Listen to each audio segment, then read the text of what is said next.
Assalamualaikum warahmatullahi wabarakatuh. Selamat pagi anak-anak. Apa kabar hari ini? Tentu Bapak berharap kalian semua dalam kondisi yang sehat, walafiat, serta tidak hilang suatu apapun juga. Nah anak-anak, sebelum kita mulai pembelajaran ini, marilah kita bersama-sama berdoa menurut agama dan kepercayaan masing-masing. Berdoa dimulai. Adapun tujuan pembelajaran kita hari ini adalah yang pertama, mengenal ciptaan Allah sehingga kita dapat bersyukur karenanya. Yang kedua adalah menjelaskan karakteristik matahari dan planet yang mengelilinginya. Adapun prosedur pembelajaran atau pembelajaran yang akan kita laksanakan pada hari ini adalah mengamati video tentang tata surya dari Kurtesi YouTube. Kedua, mencatat karakteristik penting dari setiap planet seperti bentuk, suhu, dan ciri khusus yang dapat dikenali. Yang ketiga, setelah mengamati video, siswa dapat berdiskusi dengan cara membandingkan catatannya dengan teman sebangku. Prosedur yang keempat, dalam proses diskusi, siswa saling bertukar informasi tentang karakteristik planet atau saling melengkapi informasi. Prosedur kelima adalah setelah proses diskusi, siswa mempresentasikan hasil catatannya di depan kelas. Nah, anak-anak, pada materi sebelumnya, kalian telah belajar tentang perbedaan antara bintang dan planet. Tidak semua yang kita lihat berkelipan di atas langit itu adalah bintang. Sebagian adalah planet-planet. Nah, pada hari ini kita akan mempelajari planet yang mengelilingi tata surya kita, yaitu pusat tata surya, yaitu matahari. Dan kalian diharapkan untuk dapat mengenali karakteristik dari masing-masing planet. Nah, kita akan berjalan keluar angkasa dengan menyaksikan video berikut ini. Selamat menyaksikan. Assalamualaikum warahmatullahi wabarakatuh. Apa kabar semuanya? Semoga selalu dalam keadaan sehat dan patuhi protokol kesehatan. Oke, kalau kemarin kita sudah membahas mengenai teori terbentuknya jagat raya, tata surya, dan galaksi. Untuk kali ini kita akan membahas mengenai matahari dan anggota tata surya. Oke, kita langsung saja ya. Yang pertama kita akan membahas mengenai matahari sebagai pusat tata surya. Matahari adalah sumber energi dalam sistem tata surya, berbentuk bola gas raksasa yang sangat panas dan menghasilkan cahaya. Matahari memiliki massa sekitar 1,99 kali 1030 kg, lebih dari 99% massa total tata surya atau 330.000 kali massa bumi.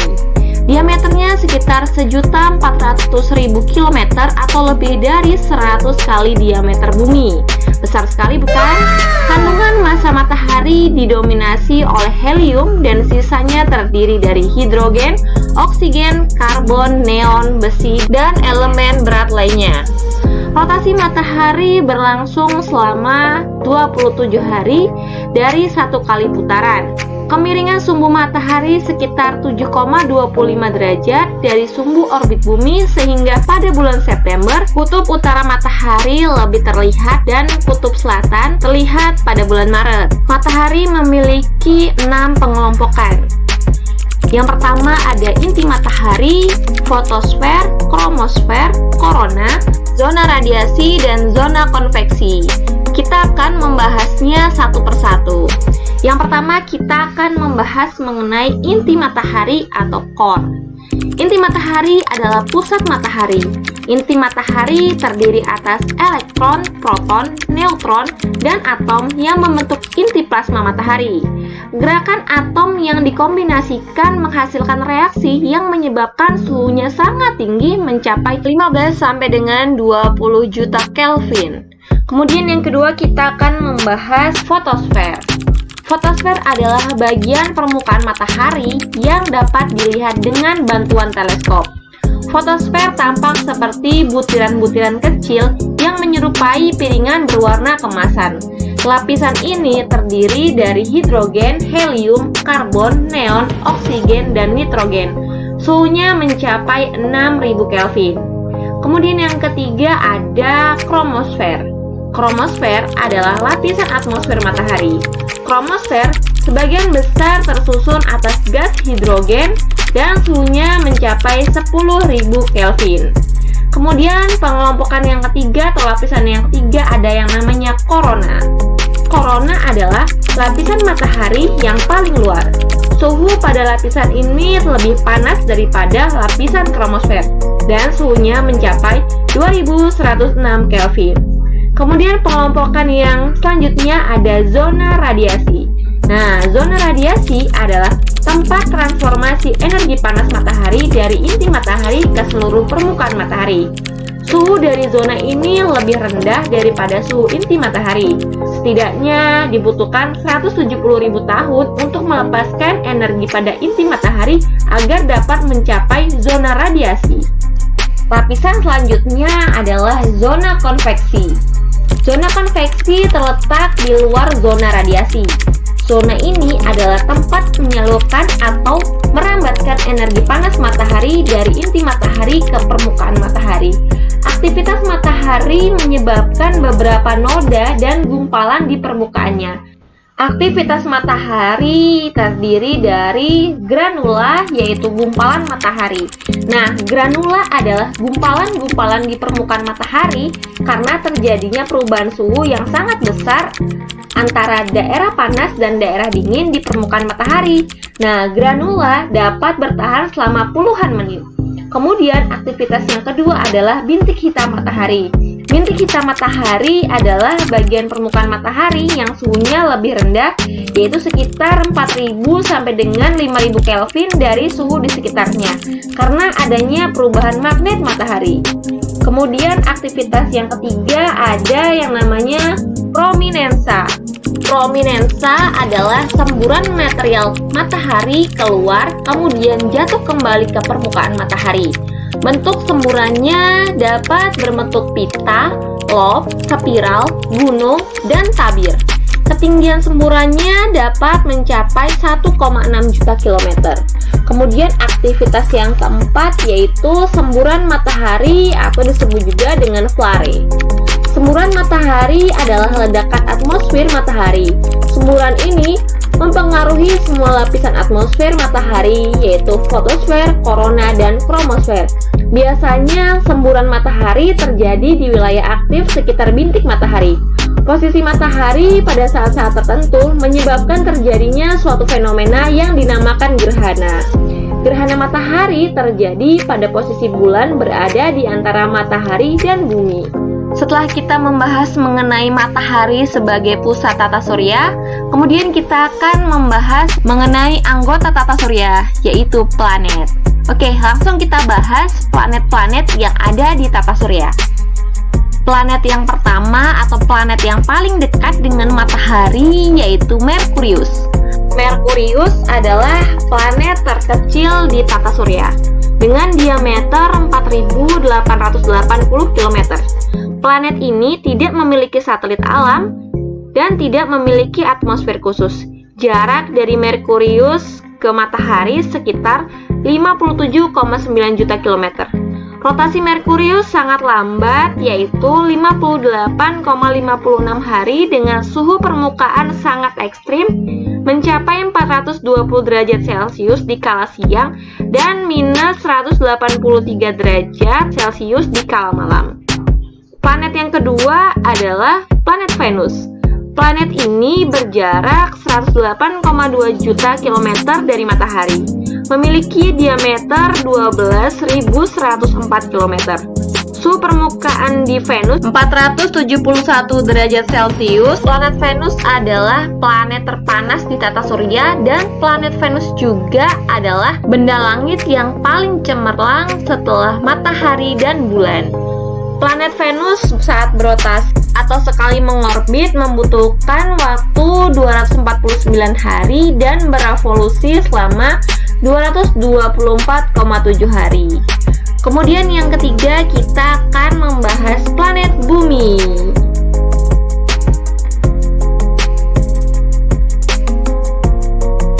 Planet Bumi merupakan planet terbesar kelima di tata surya yang merupakan titik biru.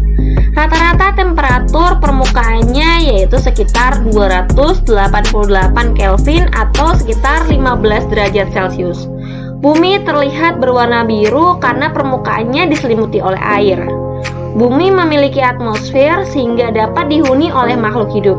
Nah, jarak rata-rata bumi ke matahari mencapai 149,6 juta kilometer dengan diameter ekuatornya yaitu mencapai 12.756 km. Sedangkan jarak antar kutubnya yaitu mencapai 12.713,6 km. Nah, hal tersebut menyebabkan bumi berbentuk agak lonjong. Bumi bergerak mengitari matahari dalam waktu 365,242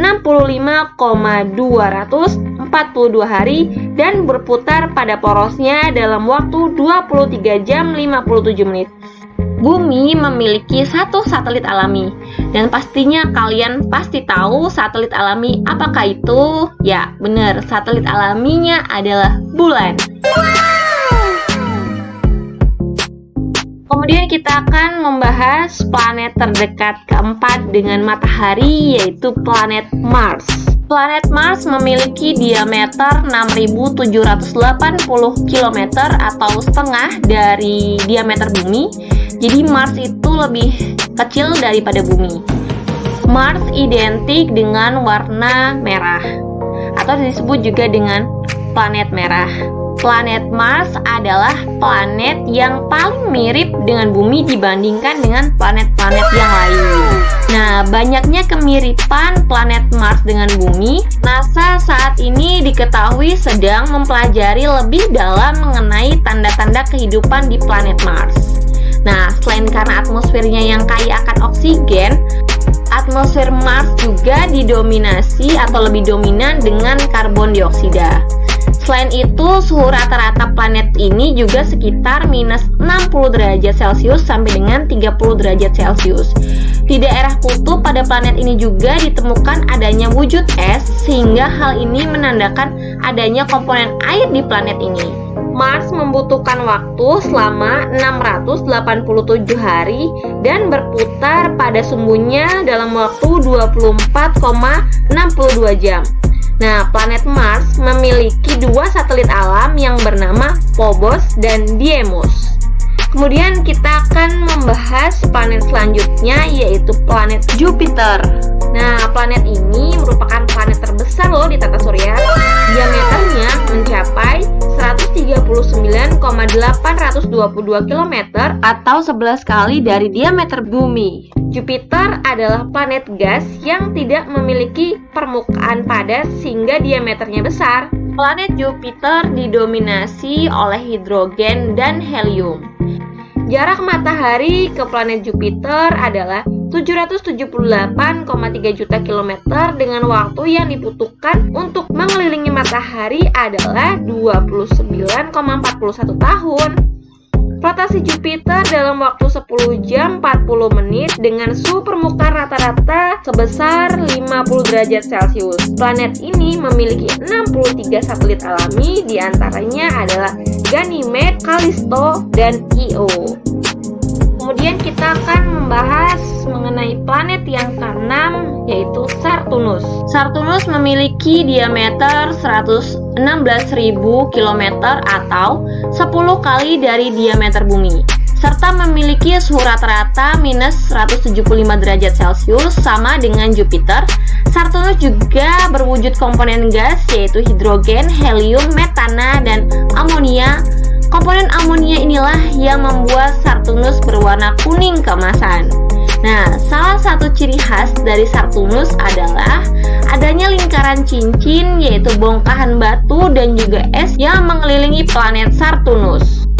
Waktu planet ini untuk berevolusi memerlukan waktu 29,42 tahun dan rotasinya memerlukan waktu 10 jam 40 menit.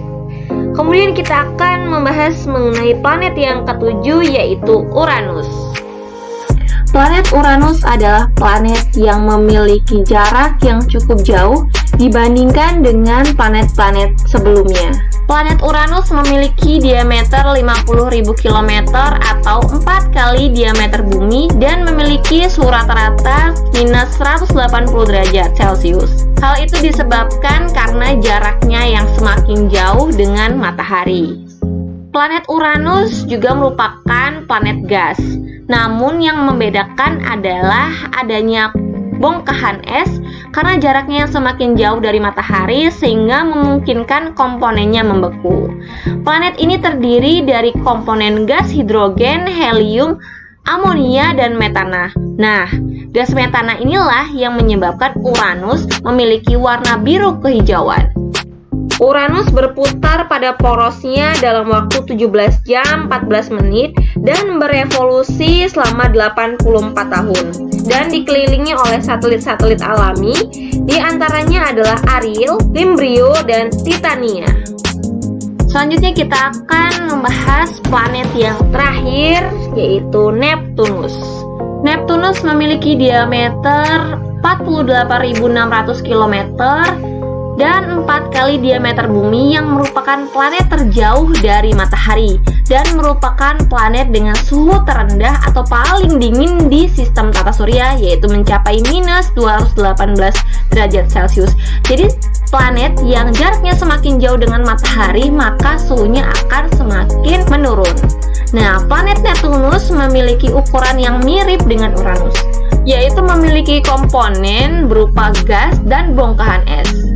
Atmosfer pada planet ini terdiri dari hidrogen, helium, nitrogen, es, yaitu terdiri dari air, amonia, dan metana. Neptunus memiliki warna yang mirip dengan laut di bumi. Hal ini karena adanya komponen air yang berada di atmosfer Neptunus. Dalam sekali perputarannya mengelilingi matahari, Neptunus membutuhkan waktu selama 164,8 tahun dan rotasinya selama 16 jam 7 menit. Oke, setelah membahas. Nah, anak-anak, setelah kalian menyaksikan video pembelajaran tadi, kalian dapat melanjutkan dengan berdiskusi dengan teman sebangku untuk saling melengkapi catatan atau informasi yang kalian dapatkan di video tadi. Apabila kalian kurang atau tidak sepenuhnya mendapat video tadi, kalian dapat memutar ulang video yang telah Bapak kirimkan. Terima kasih.